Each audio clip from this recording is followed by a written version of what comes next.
members devastated by this horrific mass shooting. In our districts across America the past 2 weeks, I will tell you, Americans are struggling daily. They are faced with historically high gas prices that have now doubled since Joe Biden took office. Over 70% of our nation's baby formula is out of stock.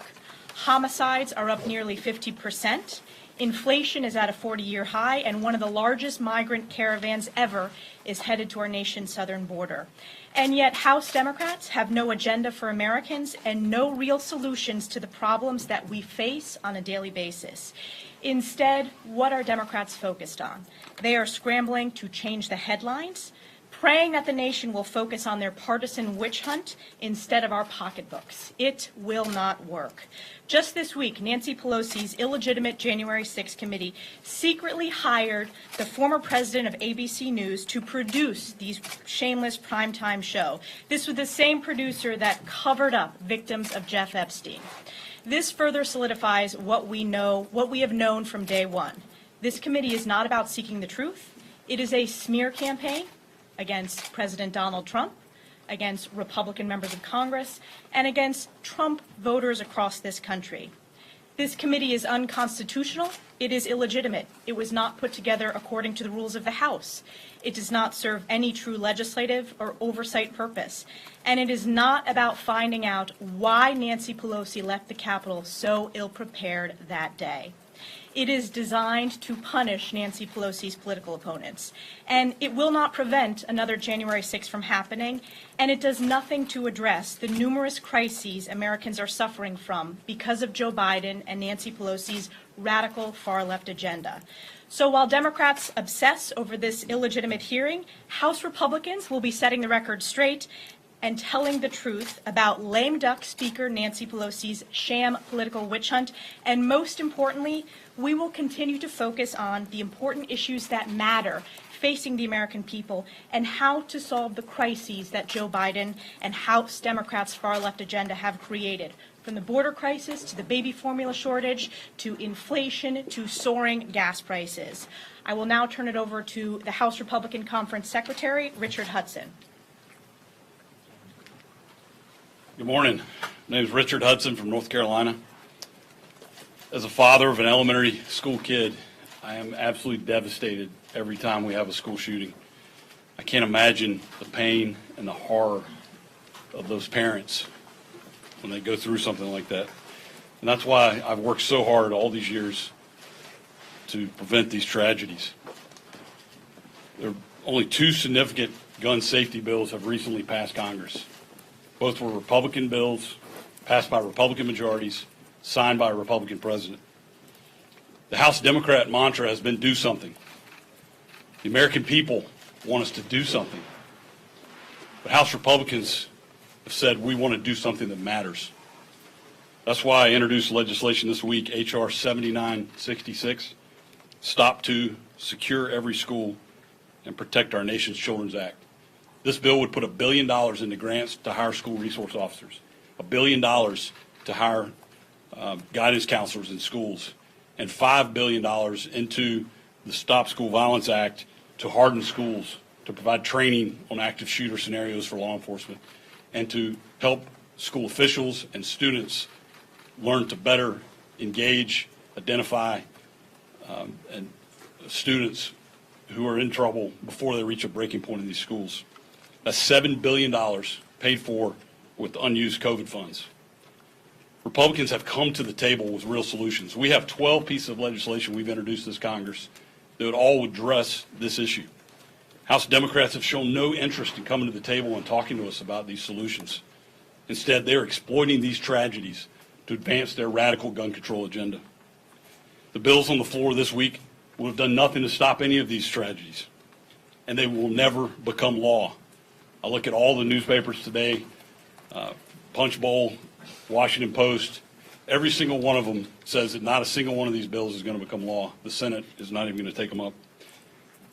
So why are the House Democrats doing this? They're doing this because they want to do something so they can say they did something. They want to do something to change the political narrative in this election this fall. And I say shame on the House Democrats. You realize that today they're bringing an 11-year-old girl here who 2 weeks ago smeared herself in her classmates' blood to try to fool the shooter in Uvalde. They're bringing in parents who 2 weeks ago lost their children, and they're having them testify. And they've lied to them, and they've said, if you'll come testify, we'll pass these bills. They're exploiting the pain of these people, these children, these parents, to advance their radical interest. And I say shame on them. I say to Nancy Pelosi, stop this cynical, disgusting charade and come to the table. We are here. We want to talk. We want to negotiate. We want to solve this problem. We want to save children's lives. And I call on you, the members of the media. Hold them accountable. Ask the tough questions. Ask them which one of these bills would have stopped Uvalde. Ask them why they're advancing red flag legislation when New York already has red flag legislation and it didn't stop the Buffalo shooting. Ask them why they won't come to the table, and let's look at hardening schools. Let's look at how do we intervene with kids in trouble. Imagine if we'd intervened with this Uvalde shooter before he dropped out of high school. What a difference that would make. Thank you. I will now yield to the ranking member on the Judiciary Committee, Mr. Jim Jordan. Thank you, Richard, and well said. Make no mistake, the Democrats' efforts today and tomorrow are to destroy the Second Amendment. You don't have to take my word for it. You can just listen to what they said. Joe Biden, President of the United States, said it's time to get rid of the most popular handgun in this country. Michael Moore said it's time to repeal the Second Amendment. Sheila Jackson Lee, in our 10-hour markup last Thursday, said if this bill passes, we're not finished. They want to do more. They want to take away people's Second Amendment rights. And Mondaire Jones, a colleague of ours, said in the committee hearing last week, if this bill doesn't pass, we will end the filibuster, we will expand the Supreme Court, we will do whatever it takes to get people's Second Amendment rights limited. The hodgepodge piece of legislation that's on the floor today, a combination of 6 bills, in short, tells Americans, law-abiding American citizens, when they can buy a firearm, what kind of firearm they can get, and where and how they have to store it in their own darn home. Direct attack on Second Amendment rights. The legislation on the floor tomorrow, as Richard mentioned, this red flag legislation is so dangerous. I mean, the idea that someone who doesn't like you can file a complaint within 24 hours, there is a hearing. You're not allowed to be at that hearing. You're not allowed to confront your accuser, and they can take away your Second Amendment rights is as wrong as it gets in our system, in our constitutional system here in America. I hope every single Republican is going to vote against this. I think we're going to be close. Every single member of the Judiciary Committee opposed this legislation, this red flag concept, last week in the committee markup. Regarding January 6th, I think the goal has been stated. Mr. Raskin stated it. Their goal is to end the Electoral College, and their goal is to stop President Trump from running in 2024, plain and simple. And as Elise said, they're so focused on this, they've hired the former president of ABC News to produce their partisan documentary. And who is their first witness? A documentarian. So this tells us how political this thing is. And as Ms. Stefanik mentioned, I think the American people have figured it out. But their focus on attacking their political opponents is so strong, they don't care about the rules. They didn't follow the rules, how the resolution that says how you're supposed to form this committee, they didn't follow those rules. First time in the history of the Congress that the minority leader was not allowed to put on a select committee the individuals he or she had selected. First time in the 232-year history of our great country. And of course, we have caught this committee altering evidence and lying to the American people about it. And maybe the worst is, when they put on their hearings, there is no cross-examination. Every single hearing we have in this Congress, the majority party can have more witnesses, the majority party is going to have more members on that committee, but the minority party always gets a chance to cross-examine the witness. Even in the crazy partisan impeachment they did in 2019, where Adam Schiff held the depositions and the meetings in the bunker in the basement of the Capitol, even then, there were Republicans in the room and we could depose the witnesses, and of course in the open hearings we could cross-examine the individuals the Democrats brought in. Not so here, which just, again, underscores how partisan this effort is. I think as our conference chair pointed out, the American people see it for what it is, and they understand the real issues that are impacting them every single day. I would now yield to the guy who was supposed to be the ranking member on this committee, if it functioned according to the rules, my friend and colleague, Mr. Banks. Thank you, Jim, and good morning to all of you. Before the sham investigation even started, Speaker Pelosi blocked me and Jim Jordan from investigating January 6th. She discredited the sham committee before it even started. So you have to ask the question, why would she do that? Because it isn't only a partisan witch hunt, it's an attempt that we now know, based on reports over the weekend, that the committee is being used to advance the radical Democrat agenda that includes abolishing the Electoral College. But it's also a cover-up. Speaker Pelosi blocked us because she's afraid of what a real investigation would uncover. She doesn't want Americans to find out what really happened on January 6th and leading up to it. And she doesn't want anyone asking questions about her role and her responsibilities in securing the United States Capitol. That's why the committee is refusing to answer basic questions about January 6th. In fact, blocking these questions from even being asked. Questions that must be answered to keep the Capitol safe and to prevent another a riot or incident like January 6th from ever happening again in the future. What questions am I talking about? First of all, Capitol police officers, we now know, were half-staffed on January 6th because of COVID. How is that? 2, why were our Capitol police officers under-equipped? Why were some officers forced to face down a riot with either expired helmets or no helmets at all? 3, why was the United States Capitol Police never trained to deal with riots after all of the riots that were going on in the summer of 2020? 4, did Speaker Pelosi communicate with the House Sergeant at Arms on January 6th or in the days leading up to the riot? 5, was Speaker Pelosi involved in the decision to delay the National Guard assistance on January 6th? 6, why didn't the Capitol Police intelligence unit raise the alarm about potential violence when they had evidence and intelligence for weeks leading up to January 6th that something violent could happen at the Capitol that day? 7, why did the FBI deploy commandos to Quantico on January 3rd with shoot-to-kill authority but fail to send the U.S. Capitol Police a single threat assessment or intelligence bulletin? 8, why did the House Sergeant at Arms refuse to cooperate with the Senate Homeland Security's bipartisan January 6th investigation? Those are just some of the questions that Jim Jordan and I were prepared to ask if we were able to participate in this investigation and in these hearings. But Nancy Pelosi blocked us from the committee because she knows that those questions leave a trail of breadcrumbs right back to the Speaker's office.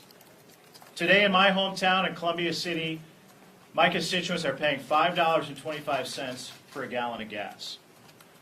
There hasn't been a single committee hearing on Capitol Hill about rising gas prices, let alone one in prime time for all of the American people to see. But the American people are sick and tired of what they're getting out of this Pelosi and Democrat-led Congress. They're tired of the theatrics. They want their congressmen and women to focus on the issues that matter most to them, but instead this is what we're left up to. It's a shame, and I believe that it will backfire big time on these Democrats as we near the election to come. With that, I yield to our whip, Mr. Scalise. Thank you. My prayers continue to be with the victims and their families in Uvalde, Texas. And we all have the same heartbreak when we see something like that happen. What we saw, unfortunately, in the minutes and hours after, by some people here in Washington, was a movement to promote their political agenda on the heels of that tragedy. And what they were talking about the night of the shooting was trying to get Congress to move a bill that had passed the House, a gun control bill, H.R. 8, that would have had absolutely nothing to do with the shooting, instead of focusing on some fundamental questions that ought to be asked every time there's a tragedy in this country. Why did it happen? And are there things we can do to prevent it? And I go back to September 11th, because on that tragic day, the country made a clear realization that dots weren't being connected. Terrorist attacks were happening, and the country didn't have the right focus on the fundamental core problems that were creating those attacks. And airplanes were used that day as the weapon to kill thousands of people and to inflict terror on our country. There wasn't a conversation about banning airplanes. There was a conversation about connecting the dots. How can we try to figure out if there are signs we can see to stop the next attack from happening? And some people might have thought that wasn't possible. And yet, because Congress came together and focused on the root cause of the problem, thank God we have been able to stop other attacks on our homeland. And there have been many attempts. But because we put the focus on connecting the dots, we were able to stop them before they happened. That's the focus we need to have. Whether it's school shootings, we saw the other day in Berkeley, California, there was an attempt for a student to blow up his high school. Luckily, another student got wind of it and tipped off authorities. And the authorities were able to use due process of law to go and arrest that student. So the attack never happened. Our focus needs to be on that kind of prevention, that kind of intervention, what Richard Hudson was talking about. It's things like hardening schools. It's things like mental health counselors. It's things like helping teach other students the telltale signs, because we've seen in so many of these mass shootings that many students knew this was going to happen before the event. Maybe they didn't think it was real. Maybe they didn't know what to do with that information. But they knew that that student was going to do something. And unfortunately, up here this week, today and tomorrow, you're going to see a lot of bills that are attempting to take away the gun rights of law-abiding citizens, not to focus on those core fundamental problems. You had 8 AR-15s in the 1960s. You didn't have those mass school shootings. Now, I know it's something that some people don't want to talk about. We actually had prayer in school during those days. We had other things going on in our society where we took a different approach to our young kids, and let's look at that. These are tough conversations we should be having that we're not having about why we're seeing more young kids go astray. But instead of that, all we see is a rush to go take away the rights of law-abiding citizens to have guns. And it's not just rifles. You saw President Biden himself the other day talking about going after handguns. And yet, every day in America, people use guns to protect themselves. There are record numbers right now. Millions of Americans buying guns for the first time because crime is out of control in America. It's not just in our schools, it's all across our country. When the defund the police movement started, well, you have DAs now who won't even prosecute criminals at certain levels of crime. They wait until it becomes a really violent crime. They're letting criminals out on the streets, and lo and behold, we have more crime. So citizens in every community, African-American communities, Hispanic communities, Asian communities, are saying, if the government's not going to take care of their job of keeping our communities safe, we're going to do it ourselves by exercising our Second Amendment rights and buying a gun. Millions of people, first-time gun buyers last year. And to just discard their rights, number one, is unconstitutional, but it's ignoring the fundamental problem that's going on right now. And so it's a shame that that's not where our focus is fixing and addressing those fundamental problems. But we as House Republicans are going to keep pushing to do that. We're going to force votes on Richard Hudson's bills that would actually get to some of those fundamental questions, as opposed to bills that in states across the country like California, taking away 18 to 20-year-olds' right to buy a gun was ruled unconstitutional by the Ninth Circuit Court of Appeal, of all places. Red flag laws where they don't even have due process, which is enshrined in multiple parts of our United States Constitution. That's the road the Democrats are going down, and it's a shame because it ignores addressing the fundamental problem. So there's obviously other things going on. This January 6th commission, as my colleagues talked about. The idea that Nancy Pelosi continues to politicize January 6th while ignoring things like high gas prices, inflation that's out of control, a border crisis that has brought not only millions of people into our country illegally, but fentanyl You want to talk about deaths among young kids? Thousands of young kids have died from fentanyl that's come across our southern border last year alone. Over 100,000 Americans last year died from the opioids that are coming across our open southern border. We can do something about that today. And unfortunately, there's no legislation that Speaker Pelosi will bring to secure our southern border. There's no prime time hearing to talk about what needs to be done to keep Americans safe. And that's a shame, too. And finally, and we'll take questions, it's angering when you see that there was a man arrested just a little while ago, last night, out in front of Justice Kavanaugh's house trying to kill him. When we were vocal a few weeks ago, speaking out against this encouragement you saw from the White House on down to encourage people to go to the homes, the private homes of Supreme Court justices. It is a dangerous trend. Exercising First Amendment rights is one thing. Encouraging people to go to the homes of Supreme Court justices, you see where that can lead. And it's a shame. Thank God law enforcement was able to arrest the man who was intending on committing that action. But it just reminds us all, let's try to continue to focus on problems, not try to create problems. And with that, we'll be happy to take questions. My question is for Congressman Jordan. I actually wanted to ask you about that, your reaction to the arrest of that suspect near the home of Supreme Court Justice Brett Kavanaugh, telling police that he was there to attempt to kill Kavanaugh. Well, I think the whip, and obviously the whip comes from a perspective that very few people on the planet can come from, said it best. But it's a direct violation of, I think it's 18 U.S.C. Section 1507. There's a statute on the books that says you're not supposed to be in front of Supreme Court any judge trying to intimidate, bully, influence them when there's a pending matter in front of the court, and that's exactly what this was all about. So the good news is Justice Kavanaugh is safe, and the bad guy has been arrested. Congressman, in the days after January 6th, audio that has been revealed shows Leader McCarthy expressing concern about then-President Trump's conduct on the day of January 6th. More than a year later, do any of you on stage still have any concerns about how the former president acted that day, January 6, 2021, or want to learn more information about how he handled that day? No, I think we're focused on what our conference chair indicated, what our whip indicated. We're focused on the concerns the American people have, American families have with, you can go down the list. You tell me one thing that's gotten better.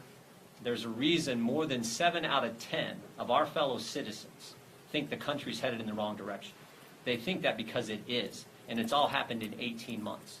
We have went from a secure border to complete chaos. We no longer have a border. We've went from stable prices to 41-year high inflation. We've went from an energy independent country to $5 gas, and the president begging Saudi Arabia, OPEC, Iran, and Venezuela to increase production. And we went from relatively safe streets to record levels of crime in every major urban area. I haven't even got into foreign policy or the attacks on our First Amendment, as we talked about earlier, our Second Amendment liberties. So I think that's what American people care about.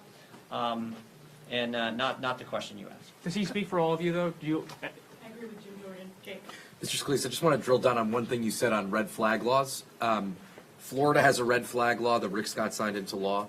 The Senate seems to be modeling some of what they're doing on red flag laws on what he did.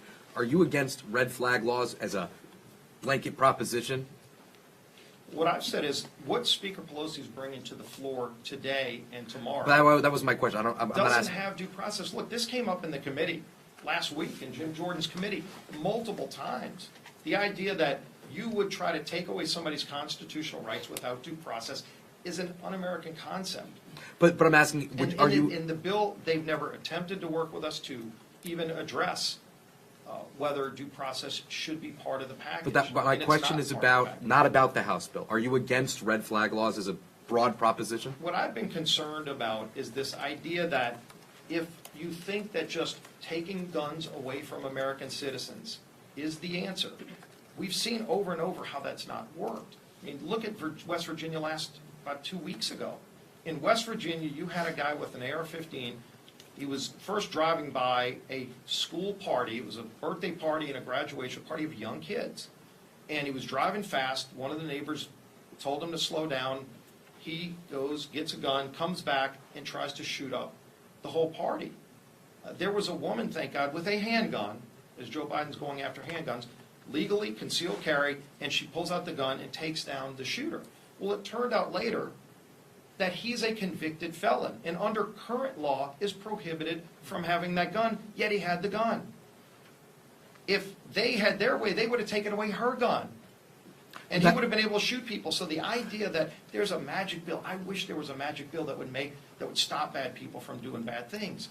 I think most Americans know that's not the reality. So how do we confront why people are doing it? We don't put the focus on why. There's an immediate movement anytime something bad happens about taking away guns from people, instead of saying, why is this happening? And can we actually do something like we did after September 11th to connect the dots and stop it from happening again? That's where I'm going to put So the you are focus. opposed to I'm red gonna flag continue laws? to put the focus on trying to stop it from happening again by connecting dots and trying to look for those signs that are out there that are not being dealt with right now. So that the answer is yes, you are opposed to There red is a flag bill laws. that's moving through the Senate right now. I think Wait, that start over, I'm sorry. there is a bill that's being negotiated, at least right now, in the Senate. I know you guys have been focused on what House Democrats have been doing today, but put that aside for a second.